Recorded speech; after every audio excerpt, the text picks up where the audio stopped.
Hello दोस्तों, ला online में आपका स्वागत है। और आज तारीख है 12 दिसंबर। 12 दिसंबर से संबंधित करंट अफेयर के जितने भी प्रश्न बनेंगे उन्हें हम देखने की कोशिश करेंगे, साथ ही हम उनका विश्लेषण करेंगे। चलिए आइए शुरू करते हैं। आज अब 12 दिसंबर की डेट है। आज 12 दिसंबर के लिए प्रत्येक वर्ष 2 दिवस मनाए जाते हैं। 2 दिवस मनाए जाते हैं। पहला दिवस है अंतर्राष्ट्रीय सार्वभौमिक स्वास्थ्य कवरेज दिवस। कौन सा है? अंतर्राष्ट्रीय सार्वभौमिक स्वास्थ्य कवरेज दिवस। और दूसरा है स्वदेशी दिवस। दूसरा है स्वदेशी दिवस। 12 दिसंबर के लिए 2 दिवस मनाए जाते हैं। कौन कौन से? अंतर्राष्ट्रीय सार्वभौमिक स्वास्थ्य कवरेज दिवस, दूसरा स्वदेशी दिवस। आगे बढ़ते हैं। पहला प्रश्न है, मानव अधिकार दिवस कब मनाया जाता है? मानव अधिकार दिवस कब मनाया जाता है? इसका विकल्प बी सही है। इसका विकल्प बी सही है। अब हम इसे देखते हैं कि 9 दिसंबर के लिए क्या मनाया जाता है। 9 दिसंबर के लिए अंतर्राष्ट्रीय भ्रष्टाचार विरोधी दिवस मनाया जाता है। 9 दिसंबर के लिए क्या मनाया जाता है? अंतर्राष्ट्रीय भ्रष्टाचार विरोधी दिवस, इसलिए ये विकल्प गलत है। अगर 10 दिसंबर की बात करें तो इसे मानव अधिकार दिवस मनाया जाता है। क्या मनाया जाता है? मानव अधिकार दिवस, इसलिए ये विकल्प सही है। अगर हम 11 दिसंबर की बात करें तो 11 दिसंबर के लिए अंतर्राष्ट्रीय पर्वत दिवस मनाया जाता है। क्या मनाया जाता है? अंतर्राष्ट्रीय पर्वत दिवस, इसलिए ये भी विकल्प सही है। अगर 12 दिसंबर की बात करें तो 12 दिसंबर के लिए सार्वभौमिक स्वास्थ्य कवरेज दिवस मनाया जाता है। सार्वभौमिक स्वास्थ्य कवरेज दिवस मनाया जाता है। दूसरा कौन सा दिवस मनाया जाता है 12 दिसंबर के लिए? स्वदेशी दिवस। स्वदेशी दिवस। आगे बढ़ते हैं। हाल ही में संयुक्त राष्ट्र पर्यावरण कार्यक्रम का प्रतिष्ठित पुरस्कार चैंपियन ऑफ द अर्थ किसे प्रदान किया गया है? किसे प्रदान किया गया है? इस प्रश्न का आंसर ए ठीक है। क्या है? सुप्रिया साहू। तमिलनाडु राज्य की पर्यावरण सचिव, तमिलनाडु राज्य की पर्यावरण सचिव सुप्रिया साहू ने वर्ष 2025 का चैंपियन ऑफ द अर्थ पुरस्कार जीता है। किसने जीता है? सुप्रिया साहू ने। कौन सा पुरस्कार जीता है? Champion of the earth, champion of the earth पुरस्कार। आगे बढ़ते हैं। हाल ही में FIH हॉकी पुरुष जूनियर विश्व कप 2025 का FIH हॉकी पुरुष जूनियर विश्व कप 2025 का आयोजन कहाँ हुआ था? इसका आंसर है सी। कहाँ हुआ था? चेन्नई में हुआ था। क्या कह रहा है इसमें? अब तक भारत ने इस टूर्नामेंट में पहली बार कांस्य पदक जीता है। कौन सा पदक जीता है? कांस्य पदक। कब, कितनी बार जीता है? पहली बार जीता है अब तक इस टूर्नामेंट में भारत ने। इसके आयोजन की बात करें तो इसका आयोजन 28 नवंबर से 10 दिसंबर, 28 नवंबर से लेके 10 दिसंबर के बीच कहाँ हुआ था? तमिलनाडु के चेन्नई में। तमिलनाडु के चेन्नई में। और कुछ मैच उसके मदुरै में भी हुए थे। कहाँ हुए थे? चेन्नई और मदुरै में। चेन्नई का स्टेडियम का क्या नाम है? हॉकी स्टेडियम का mayor Radhakrishnan hockey stadium, mayor Radhakrishnan hockey stadium. अगर चेन्नई की बात करें तो चेन्नई का मदुरई हॉकी स्टेडियम भी यहाँ पर महत्वपूर्ण है। आगे बात करते हैं। अगला प्रश्न, केरल अंतर्राष्ट्रीय फिल्म महोत्सव की शुरुआत किस फिल्म के साथ हुई थी? केरल अंतर्राष्ट्रीय फिल्म महोत्सव की शुरुआत किस फिल्म के साथ हुई थी? ये इसका आंसर बी सही है। फ़लस्तीन 36। केरल का 30वां अंतर्राष्ट्रीय फिल्म महोत्सव, कौन सा? 30वां अंतर्राष्ट्रीय फिल्म महोत्सव कहाँ शुरू हुआ है? तिरुवनंतपुरम में। कहाँ हुआ है? तिरुवनंतपुरम में। इसमें क्या हुआ? कौन सा हुआ है? 30वां। और कहाँ हुआ है? तिरुवनंतपुरम में। इस फिल्म की शुरुआत किससे हो रही है? इसकी फ़लस्तीन 36 से। इस महोत्सव की शुरुआत किस फिल्म से हुई? फ़लस्तीन 36 से। इस फिल्म की एक विशेषता और है, इसने टोक्यो अंतर्राष्ट्रीय फिल्म महोत्सव में सर्वश्रेष्ठ फिल्म का पुरस्कार जीता था। इस फिल्म ने टोक्यो अंतर्राष्ट्रीय फिल्म महोत्सव में सर्वश्रेष्ठ फिल्म का पुरस्कार जीता था। इस महोत्सव की अगर हम बात करें तो इसमें एक मॉरिटानिया के फिल्म अभिनेता क्या नाम है उनका? अब्दुर्रहमान सीसाको को लाइफ टाइम अचीवमेंट पुरस्कार प्रदान किया जाएगा। कौन सा प्रदान किया जाएगा? Life time achievement. यानी केरल अंतर्राष्ट्रीय फिल्म महोत्सव की शुरुआत कहाँ हुई है? तिरुवनंतपुरम में। किस फिल्म के साथ? फ़लस्तीन 36 के साथ। इसमें किसके लिए लाइफ टाइम अचीवमेंट पुरस्कार दिया जाएगा? अब्दुर्रहमान सीसाको के लिए। आगे बढ़ते हैं। हाल ही में किस देश ने हाल ही में किस देश ने 14 वर्ष से कम उम्र की लड़कियों के स्कूल में हिजाब पहनने पर रोक लगा दी है? हाल ही में किस देश ने 14 वर्ष से कम उम्र की लड़कियों के स्कूल में हिजाब पहनने पर रोक लगा दी है? इस विकल्प का आंसर ए ऑस्ट्रिया। कौन सा है? ऑस्ट्रिया। ऑस्ट्रिया। यूरोपीय देश ऑस्ट्रिया ने, किस देश ने? यूरोपीय देश ऑस्ट्रिया ने 14 वर्ष से कम उम्र की लड़कियों के स्कूल में हिजाब या बुर्का पहनने पर लगाने वाला कानून पारित किया है। उन्होंने एक कानून बनाया है जिसमें 14 वर्ष से कम उम्र की लड़कियों को स्कूल में हिजाब पहनने से रोक लगा दी है। ये स्कूल प्राइवेट स्कूलों पर भी लागू होगा, यानी निजी स्कूलों में भी ये इस कानून लागू होगा। जो व्यक्ति इस कानून का उल्लंघन करेगा, नियमों का पालन न करने वाले को जुर्माना देना होगा। अगर कोई व्यक्ति कानून का पालन नहीं करता है तो उसके लिए जुर्माने की व्यवस्था की गई है। सरकार का कहना है कि ये कानून लड़कियों को सशक्त बनाने और उन्हें उत्पीड़न से बचाने के लिए है। किसके लिए? कि जो लड़कियां हैं उन्हें एम्पावर्ड करने के लिए और उनके लिए उनके उत्पीड़न से बचाने के लिए बनाया गया है। किस देश ने बनाया है? ऑस्ट्रिया ने बनाया है। क्या निजी स्कूल भी इसमें शामिल हैं? आगे आते हैं, ऑस्ट्रिया की बात करते हैं। अगर हम ऑस्ट्रिया की बात करें तो ऑस्ट्रिया सबसे पहले, ये ऑस्ट्रिया है। क्या है? ऑस्ट्रिया। ऑस्ट्रिया की राजधानी क्या है? वियना। ऑस्ट्रिया की राजधानी कहाँ है? वियना। ऑस्ट्रिया की राजधानी वियना है। अगर हम इसके, ये एक देश लैंड लॉक्ड कंट्री है। कैसा कंट्री है? Land lock. इसके चारों ओर भूमि है, इसके किसी भी किनारे पे समुद्र नहीं है। इसके पड़ोसी देशों की बात करें तो ये स्विट्जरलैंड है। कौन सा है? स्विट्जरलैंड। ये जर्मनी है। ये चेक गणराज्य है। ये स्लोवाकिया है और ये हंगरी है। कौन सा है? हंगरी। ये स्लोवानिया है। कौन सा है? स्लोवानिया। और ये इटली है। ये इतने देश हैं, 1 2 3 4 5 6 7 देश। ऑस्ट्रिया से 7 देशों की सीमा, ऑस्ट्रिया 7 देशों से सीमा साझा करता है। कितने देशों से सीमा साझा करता है? 7 देशों से। अगर इस देश के जो पर्वत की बात करें तो इस देश का सबसे महत्वपूर्ण पर्वत अल्पास पर्वत है। कौन सा है? आल्पस पर्वत। ये पर्वत ऑस्ट्रिया के लगभग 3/4 यानी 3/4 हिस्से में फैला हुआ है। कौन सा पर्वत है? ओल्पस पर्वत। कितने हिस्से में फैला हुआ है? 3/4 हिस्से में। 3/4 हिस्से में। अगर यहाँ की मुख्य नदी की बात करें, प्रमुख नदी की बात करें, यहाँ की प्रमुख नदी क्या है? अगर यहाँ की मुख्य नदी की बात करें तो डैन्यूब यहाँ की मुख्य नदी है। डैन्यूब यहाँ की मुख्य नदी है। ये पश्चिम से पूर्व की तरफ बहती है। किधर से किधर बैठती है? पश्चिम से पूर्व की तरफ। अगर यहाँ की विशाल झील की बात करें, क्या करें इसकी? विशाल झील की। और इस विशाल झील का नाम क्या है? न्यू सिडलर। क्या नाम है इसकी विशाल झील का? न्यू सिडलर। और ये कहाँ पर है? ये यहाँ पे जो दिखाई दे रही है आपको, ये न्यू सिडलर झील है, यहाँ की विशाल झील। यहाँ अल्पास पर्वत फैला हुआ है कितने हिस्से में? 3/4 हिस्से में। डैन्यू नदी किधर से बह रही है? पूर्व, पश्चिम से पूर्व की तरफ के लिए।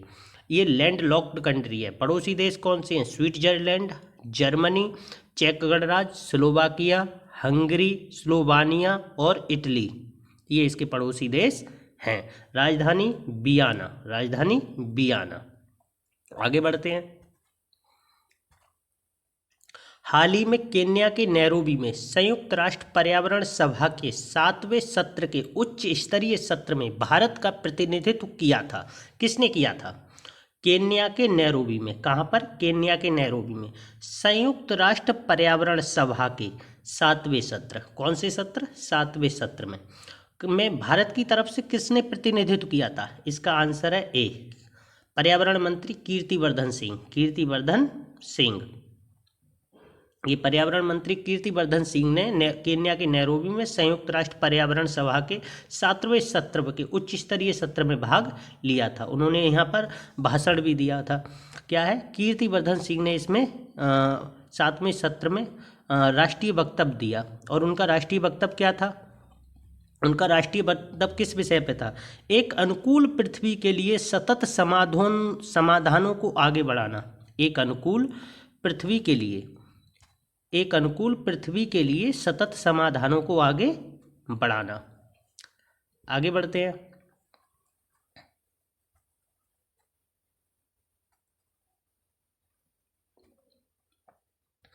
कहाँ हुआ था ये संयुक्त राष्ट्र सभा का 7वां? बात केन्या की हो रही है, तो हम केन्या के पड़ोसी देशों को देख लेते हैं। किन्हें देख लेते हैं? पड़ोसी देशों को। केन्या का सबसे पहले केन्या की राजधानी नैरोबी है। कहाँ पर है? नैरोबी।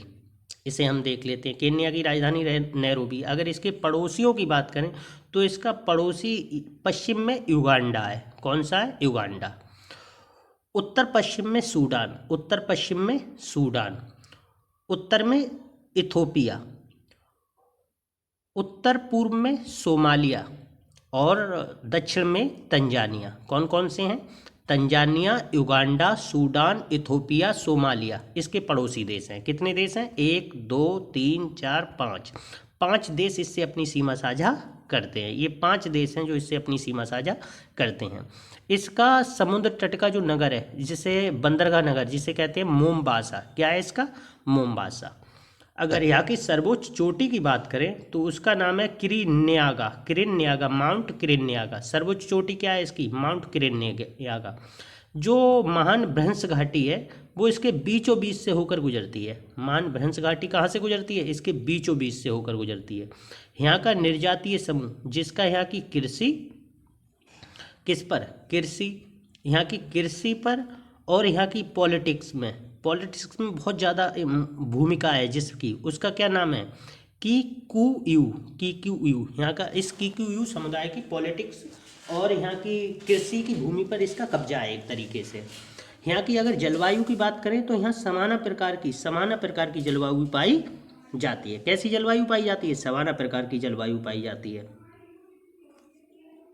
आगे की बात करते हैं। भारत अर्थात इंडिया राज्यों का संघ होगा। भारत अर्थात इंडिया राज्यों का संघ होगा। कथन भारतीय संविधान के किस अनुच्छेद में उपबंधित है? किस अनुच्छेद में उपबंधित है? भारत अर्थात इंडिया राज्यों का संघ होगा। कथन भारतीय संविधान के किस अनुच्छेद में उपबंधित है? इसका आंसर है अनुच्छेद 1 में। किस में उपबंधित है? अनुच्छेद 1 में। अनुच्छेद 1 में क्या कहा गया है? अनुच्छेद 1 भारत अर्थात इंडिया राज्यों का संघ होगा। भारत अर्थात इंडिया राज्यों का संघ होगा। अगर भारतीय संघ की बात करें तो इसमें कुल राज्य कितने हैं? 28।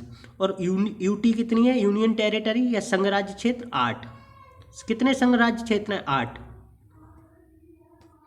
अगर इसमें 28 राज्य और 8 यूटी हैं, अगर यह राज्य और यूटी का उल्लेख भारतीय संविधान की किस सूची में किया गया है, इस बात की बात करें तो पहली अनुसूची में। किस अनुसूची में है कि भारत में कितने राज्य और कितनी सूचियां हैं और वे यूटी हैं, ये भारतीय संविधान के किस अनुसूची में है? पहली अनुसूची में है।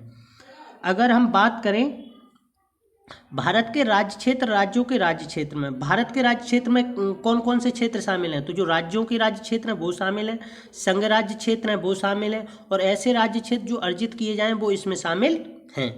3 क्षेत्र हैं। चलिए आगे बढ़ते हैं। टोयोटा की मेराई, ये बहुत ज़्यादा महत्वपूर्ण हो गई है अभी इस टाइम पे। टोयोटा की मेराई ये क्यों महत्वपूर्ण हो गई है, इसे देख लीजिए। टोयोटा की मेराई, टोयोटा मिराई क्यों महत्वपूर्ण है? ये दूसरी पीढ़ी का हाइड्रोजन फ्यूल सेल इलेक्ट्रॉनिक वाहन है। क्या है ये? हाइड्रोजन फ्यूल सेल, जो हाइड्रोजन फ्यूल सेल इलेक्ट्रॉनिक वाहन है। हाइड्रोजन इसे ऑक्सीजन के बीच रासायनिक प्रक्रिया के माध्यम से बिजली उत्पन्न करता है और उप उत्पाद के रूप में केवल वाष्प उत्पादित करता है। टोयोटा मिराई क्या है? एक ऐसी कार है जिसमें हाइड्रोजन सेल का उपयोग किया गया है। लगभग इसमें क्या है, इसकी लगभग 650 किलोमीटर की ड्राइविंग रेंज। ये कितने में एक बार इसमें अगर हाइड्रोजन गैस भर जाए तो ये कितनी दूर तक ड्राइविंग की जा सकती है? इससे 650 किलोमीटर तक। और 5 मिनट से भी कम समय में इसमें हम हाइड्रोजन गैस को भर सकते हैं। कितने समय में भर सकते हैं? 5 से कम मिनट में। यह दुनिया के सबसे उन्नत और कुशल शून्य कार्बन उत्सर्जन तथा गतिशीलता समाधानों में से एक है। अगर हम टोयोटा मिराई की बात करें तो इसे लगभग एक बार इसमें हाइड्रोजन भरने के बाद 650 किलोमीटर दूरी तक इसको ले जाया जा सकता है, इससे यात्रा की जा सकती है। इससे 5 से भी कम मिनट में इसमें हाइड्रोजन गैस भरी जा सकती है। इसमें हाइड्रोजन फ्यूल सेल का उपयोग किया जाता है। हाइड्रोजन फ्यूल सेल का उपयोग किया जाता है। अब हम इस पे चर्चा क्या कर रहे हैं? अभी हाल ही में टोयोटा की Mirai hydrogen fuel cell electrical vehicle को वास्तविक परीक्षण के लिए, वास्तविक परीक्षण के लिए कि ये भारत की परिस्थितियों के अनुकूल है या नहीं, इसके लिए राष्ट्रीय सौर ऊर्जा संस्थान को सौंपा गया है। किसे सौंपा गया है? राष्ट्रीय सौर ऊर्जा संस्थान को। जो टोयोटा की मिराई है उसके लिए परीक्षण करने के लिए राष्ट्रीय सौर ऊर्जा संस्थान को सौंपा गया है। सौर ऊर्जा संस्थान क्या करेगा? 2 वर्ष तक इसका लगातार परीक्षण करेगा, तब अपनी रिपोर्ट शामिल करेगा। आगे बढ़ते हैं।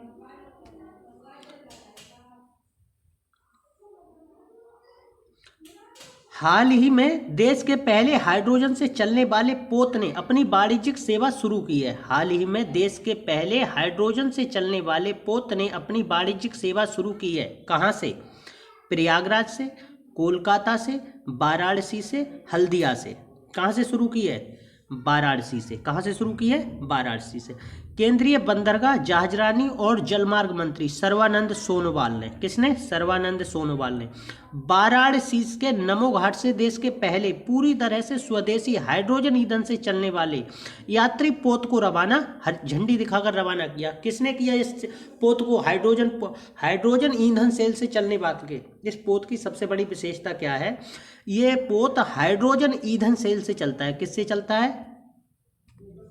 हाइड्रोजन ईंधन सेल से। हाइड्रोजन ईंधन सेल से चलता है और इसे झंडी दिखाकर किसने रवाना किया? सर्बानंद सोनोवाल ने। सर्बानंद सोनोवाल ने। कहाँ से? वाराणसी से। कहाँ से? वाराणसी से। अगर इसकी हम कुल लंबाई की बात करें तो इसकी कुल लंबाई 24 मीटर है। कितनी मीटर है इसकी लंबाई? 24 मीटर। इसमें एक बार में कितने यात्री बैठ सकते हैं? इसमें एक बार में 50 यात्री बैठ सकते हैं। कितने यात्री बैठ सकते हैं? 50 यात्री बैठने की सुविधा है।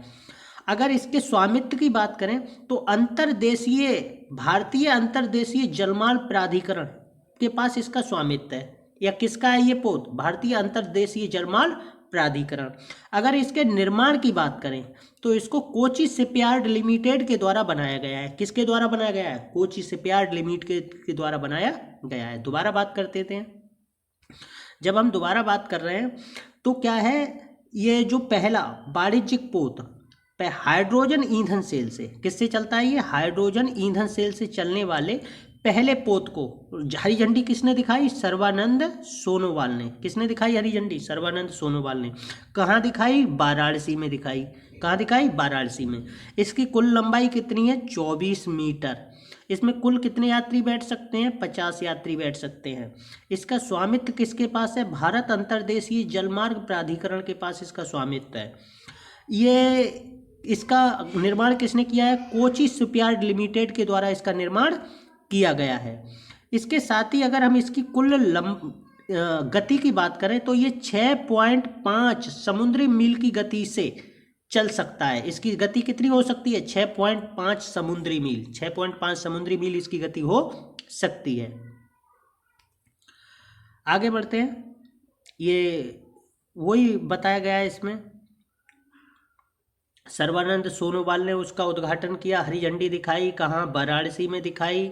ये 24 मीटर लंबा है, 6 समुद्री मील की गति से चल सकता है, 50 यात्री बैठ सकते हैं। भारतीय अंतर्देशीय जलमार्ग प्राधिकरण के पास इसका स्वामित्व है। कोची शिपयार्ड लिमिटेड ने इसे बनाया है। आगे बढ़ते हैं। आज के लिए इतना ही काफ़ी है। और आप current affair daily law online की क्लास पे आइए, करंट अफेयर देखिए और आप अपना रिव्यू भी दे सकते हैं। Thank you.